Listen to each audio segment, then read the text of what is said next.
Some more music to end on now. The South London indie artist Rainn Byrns is celebrating the release of his new single, Never Ending Story, with a gig at the Waiting Room in Stoke, Newington tomorrow night. If you don't know much about Rainn, you will shortly. He joined me earlier, but first, let's hear from the track. So what if I'm wasting time? What have I got on the line?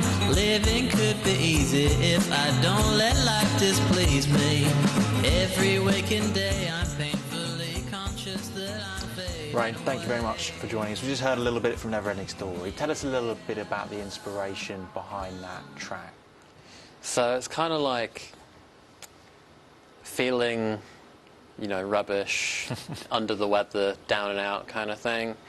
So like kind of starts off like I'm just complaining, and then when it gets like to the chorus, the verses and stuff, it's sort of being like, oh, everything's actually all right. Like I'm kind of like gaslighting myself. Okay.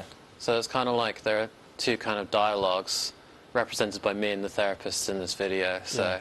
So is it a chat you're having with yourself then, an internal monologue, dialogue, as you say, born out of your own sort of personal struggles, is that right? Yeah, sort of like feeling like, you know, disappearing and, you know, fading away, you know, not feeling super important or anything. It was, you know, the heart of lockdown as well. Yeah. You know, I think a lot of people were maybe feeling like that. Yeah, I was going to ask if this was born out of the pandemic, whether or not that sort of feeling of monotony as time went on, and then coming out the other side of it and thinking, oh, what we got to do now? Yeah, oh, big time. Like, I used to go to the same cafe every day, get the same little vegan snack and the same just awful coffee order every single day. And I became a regular there, and, you know, day in, day out, just came home one day and I was like, what have I become? That kind of thing. Well, you become a musician, that's what you become, with a good track out. Is it part of is it going to be part of an album, or is it something, you know, to build for as you move through this year? So it's part of an album. It's the first single, maybe a couple more. Yeah, looking forward to doing the other singles and getting them out there and stuff like that. How would you describe yourself as a musician then? You've got a very sort of particular singing voice. There's a bit of is there a bit of Bob Dylan impersonation from South London in there a bit? Kinda. I really like Harry Nilsson and stuff like that as well. Bob Dylan, obviously. Lou Reed is really cool. Jonathan Richman. I guess like all the musicians that kind of like, they don't appear to really care about what people sort of think of them, and just kind of like happy to, you know, put exactly what they're feeling on paper with no like flowery bits or anything. Yeah. Well, I read a little bit about it. You said alternative indie rock. I thought, yeah, that's fine. And then it says slash sort of bedroom pop. What does that mean? I record it all in my bedroom, so I guess that's what makes it bedroom pop.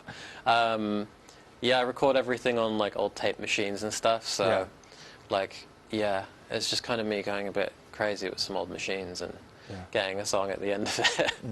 Well, it's a difficult industry out there.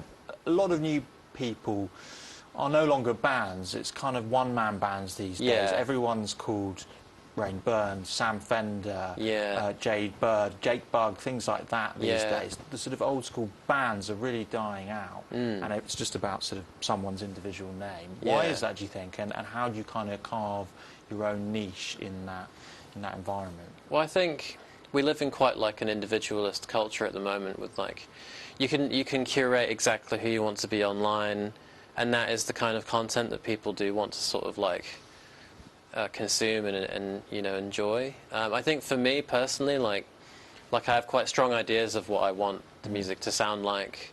I mean, growing up in the middle of nowhere, I grew up in Texas and just like the middle of nowhere in England as well.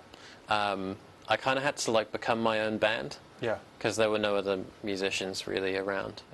So, do you not think would you not work well with the band? Do you much prefer writing and doing your own thing on your own? I think for this album, it's like very much like a, you know, I wanted to make an album that was mine.